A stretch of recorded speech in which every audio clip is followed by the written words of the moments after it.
How's it going, everybody? My name is LuckyBunz, and in today's video we're going to be breaking down the Astral Eclipse event in Pokemon Go. Now with that being said, as always, if you guys do end up enjoying this video, if you do find it helpful, please make sure to smash that like button down below. It helps me out a ton with the YouTube algorithm.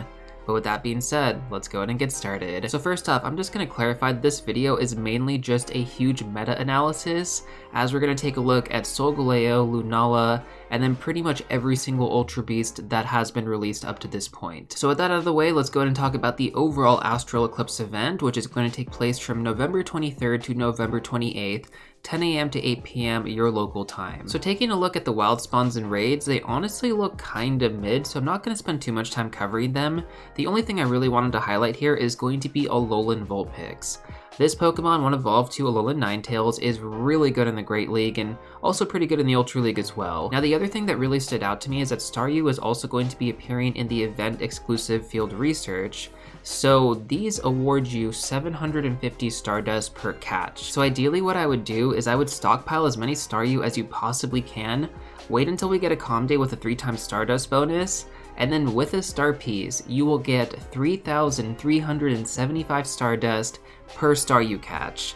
So if you had 100 stacked up, let's see here, you would get 337,000 Stardust. 338,000 if you want to round up. So even though the event spawns and raids are kind of mid, Staryu alone totally makes up for it. Now with that out of the way, let's go and talk about Solgaleo and Lunala. So as of right now, we can only get one Cosmog from this season-long special research. But Niantic has stated that we're going to be able to get more Cosmog in the future at some point. But there hasn't been a specific date that's been mentioned, so as of right now, we're only going to get the one for the foreseeable future. So now, of course, the question is, well, should I evolve my Cosmoem to Solgaleo or Lunala, because it's actually a split evolution. If you evolve during the day, you're going to get Solgaleo, and then if you evolve during the night, you're going to get Lunala. So as of right now, there are two things that we know. We know that Solgaleo and Lunala both don't have their signature moves yet, and the shiny forms have not been released. So in specific to Solgaleo, it's going to get access to a Steel-type move called Sunsteel Strike, and this is going to be its signature move. But unfortunately, it currently does lack a Fast-type Steel move right now, but it does get access to Metal Claw in the main series game, so it could potentially get this in the future. We've definitely seen these sort of things happen. Time will tell if it'll actually stand up to Metagross, because we don't have too much information though regarding Sunsteel Strike and how that move is going to play out, so it could be better than Metagross, and that could definitely be something to pay attention to. Do I think it's going to be better than Shadow Metagross? Probably not, so if you've already built Shadow Metagross, I wouldn't worry too much about it becoming non-meta relevant, or I guess just not the best. I still think that's going to hold up quite well. Now specifically for Master League though, I want to take a look at this Pokemon because there are two movesets as of right now that it could run, and both of them are actually decent, but one is going to be better than the other. So what I've gone ahead and done is I've added the movesets on Solgaleo in the Master League with Fire Spin plus Psychic Fangs and Iron Head, and then Fire Spin plus Psychic Fangs and Flamethrower. Additionally, we're also going to be running this in a one shield scenario, which is pretty standard. So taking a look at the entire Master League meta, and again, this is going to be for level 50 Master League, because typically we don't get Master League Classic coming back into rotations that often.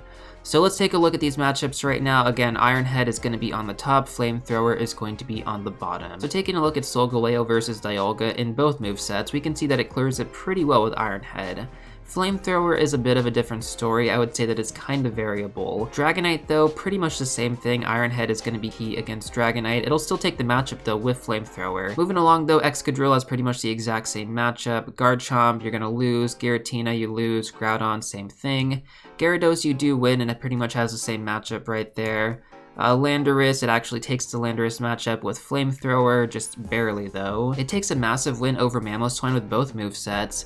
Specifically against Melmetal though, Flamethrower is going to be better, but you can still make it work with Psychic Fangs and Iron Head. Metagross though, this is actually a key matchup difference, unlike a lot of the other ones that we've seen so far. But of course, we have other matchups here like the Dialga matchup where it takes a lot better with Iron Head. Dragonite takes a better matchup with Iron Head. So you gotta kind of weigh it out here, like is it gonna be worth it? Like, is Metagross being run that much more often? I would feel like Dialga is probably being run more often. Now taking a look at Mewtwo, if it does have Shadow Ball, it's going to lose this matchup just barely. but if it's running Focus Blast, Solgaleo takes this matchup very easily, regardless of the moveset. More so though with Flamethrower. So moving along, we can see that Palkia, Snorlax, and Swampert, it loses a matchup there. Sylveon takes the matchup, Togekiss, Xerneas, it's all pretty strong regardless of the moveset. Zacian though, this is a really important one, as this is such a big Pokemon in the Master League meta, so at this point it kind of seems like Flamethrower is going to be the preferred moveset despite the Dialga matchups. Even then, like, it's really close. So when it comes down to it, there's one other thing I need to talk about, and that's going to be the IV spread on your Solgaleo. So worst case scenario, you got a 10-10-10 Cosmog. Best case scenario, you got a 15-15-15. This is going to be variable, but you can see here that if you did get a 10-10-10, it does affect the matchups. Like, if we look at Dialga, in a Flamethrower scenario where it would have actually beaten out Dialga, just barely, it loses that matchup, and that is kind of unfortunate. Same thing with Dragonite, it barely wins that matchup, but with the worst IV spread possible, it's not as good. Now, to be clear, I'm not saying that this is terrible, like, you could still win these matchups with the right plays, but it is going to make a difference. Let's take a look here. Gyarados as well, it loses that matchup. Landorus Incarnate loses that matchup, same thing with Therian Form. It probably misses like a breakpoint or something, which is why it's losing there. Everything else looks okay for the most part, nothing too significant. So we really just have the Mewtwo matchup, the Landorus matchup, Gyarados, and then Dragonite and Dialga as well. Everything else is more or less the same, but I just wanted to point that out because this could very well be your IVs on your Solgaleo and you may not want to invest in it. Not to mention, there's no real way to get candy for this Pokemon outside of rare candy. So it's also going to be another heavy investment in terms of that too. But if you have a really good IV spread on your Solgaleo, then I would say that it's probably worth going for this. It definitely does seem like a pretty good addition to the Master League meta. Also counters Zacian, which is a huge presence. So yeah, Solgaleo looks good.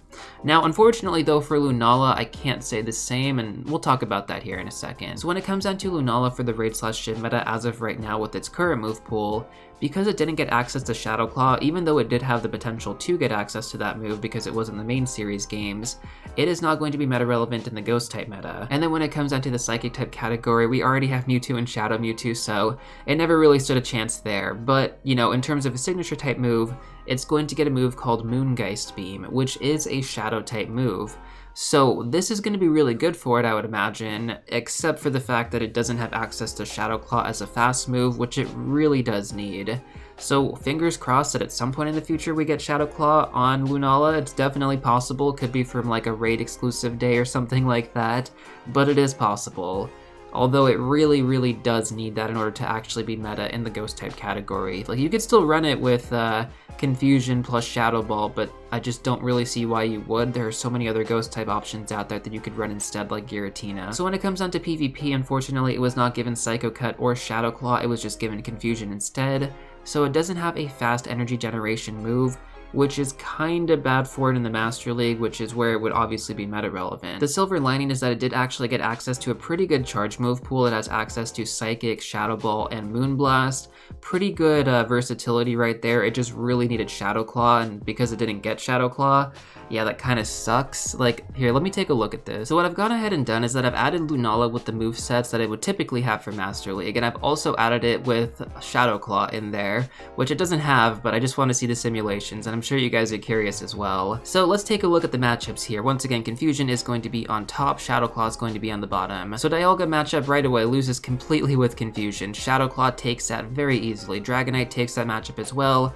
Excadrill, Garchomp, Giratina Altered Form. Loses to Giratina Origin Form though, regardless. Excadrill still takes the matchup with Confusion, but we're just going to ignore Confusion for right now because I really just want to focus on Shadow Claw.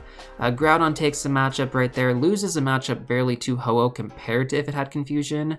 That's kind of interesting. Kyogre takes the matchup, Landorus takes the matchup, Lugia, Mamoswine, Melmetal, Metagross loses to Mewtwo with Shadow Ball specifically, wins the Mewtwo with Focus Blast, wins over Palkia, wins against Swampert, Sylveon, Togekiss, Xerneas, takes it completely, wins against Zacian as well, and Zekrom. So we can see here at the very end as well, like, if you're running Confusion, you're going to win 11 times, lose 21 times. If you're running Shadow Claw, like if it had Shadow Claw, you would win 25 of those matchups. That's insane. Like, that's completely insane. So when I say that Lunala got robbed, oh yeah, it definitely got robbed, because it could have gotten Shadow Claw. Like, that's not off the table. It's in the main series games. It's very much possible at some point. So now that we've talked about both Solgaleo and Lunala in terms of their overall meta relevance, neither of them are really good in the raid/gym meta, so it really just comes down to their Master League presence. And as of right now, like, you know, assuming we don't have Shadow Claw on Lunala, Solgaleo is the clear winner. There's no comparison. Solgaleo with Fire Spin plus Psychic Fangs and Flamethrower is going to be the optimal moveset, at least in my opinion, running the 1 versus 1 shield scenario. And Lunala, unfortunately, you know, it had potential, guys. It totally had potential, but it just fell really short by not getting Shadow Claw. Next up, I'm going to talk about a one-day event that's going to take place during the Astral Eclipse event, and this is going to be the Ultra Beast Arrival, which is going to take place on November 27th from 11 a.m. to 5 p.m. your local time. So during this event, we're going to be getting 5 free raid passes, specifically during the time window. So in total, you should be getting about 7 free raid passes, really nice. And we're going to have a lot of Ultra Beasts to raid, so yeah, definitely worth using those all up. We're also going to be getting slightly increased experience from beating these raids, but it's like barely anything of a bonus, so I don't even know why they added it, but it's something, I guess, right? And then we're also going to have an increased chance to receive rare extra large candy. And I'm just going to say this right now, don't be fooled by this scam. Like, they've said this multiple times in the past, and the raids have been horrendous. So if you're going out to raid with the intention of collecting these specifically because you want to power up one of your Pokemon, I would temper expectations. We're also going to be getting group play bonus spawns, but nothing really stands out too much to me. This is also relatively a new feature this year and hasn't always worked the best.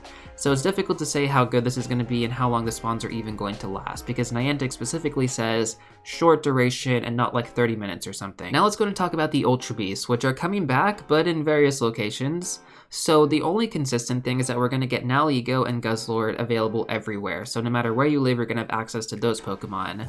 But the other Pokemon, yeah, that's going to be a little bit different. So first off, Buzzwole is going to be available in the Americas, Xurkitree in the Asia-Pacific region, Pheromosa in Europe, Middle East, and Africa, and then Kartana is going to be available in the Northern Hemisphere, and Celesteela is going to be available in the Southern Hemisphere.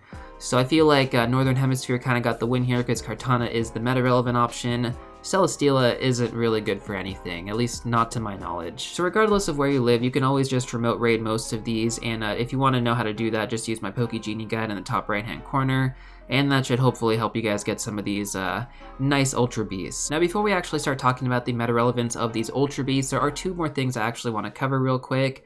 So the first is, none of their shiny forms are going to be available. I just really wanted to make that clear. And the second thing is that we're going to be getting a timed research during this event where we can actually catch all of these Ultra Beasts. So you don't even have to raid for them technically. The key takeaway here is that Buzzwole and Guzzlord are both going to be Great League eligible because they're going to be from field research, so they're going to be at level 15, whereas they would normally be level 20 from the raids.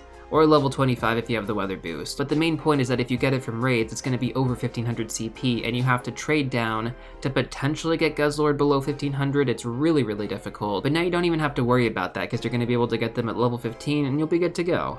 Alright, anyways, let's go and start talking about the meta relevance of these Ultra Beasts now. So let's start off with Nalego. This is going to be the best poison type attacker in the game with Acid and Sludge Bomb. Seriously guys, there's nothing that even comes close to this in terms of non-mega Pokemon.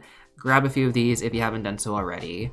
Next up, let's talk about Buzzwole. So I just talked about it in the Great League. Very good to have. It honestly is pretty meta relevant in a lot of type-specific cups. Next up, let's talk about Pheromosa, which is technically the best bug-type attacker in the game, but it's also very glassy. So I wouldn't really recommend powering up more than one of these just because of that fact alone, because it's debatable if you're even going to last long enough in raids to throw a move. But of course, if you are, then I would say totally run with it, and ideally for the moveset, you want to go with the Bug Bite and Bug Buzz.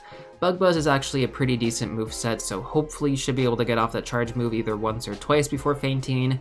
Again, a TDO of 200 is really not great, but it technically makes up for it in terms of DPS. Following that, we got Xurkitree next, which is going to be one of the best electric-type attackers in the game, non-Shadow and non-Mega. And specifically, I just want to point this out, Shadow Raikou and Mega Manectric are the only things above Xurkitree, so even among the Shadows, it is a better option to go with, and you can also Lucky Trade it too.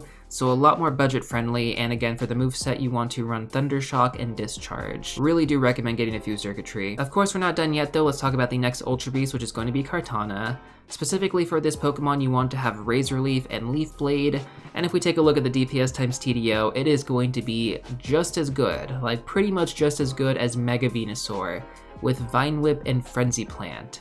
Yeah, this thing is amazing.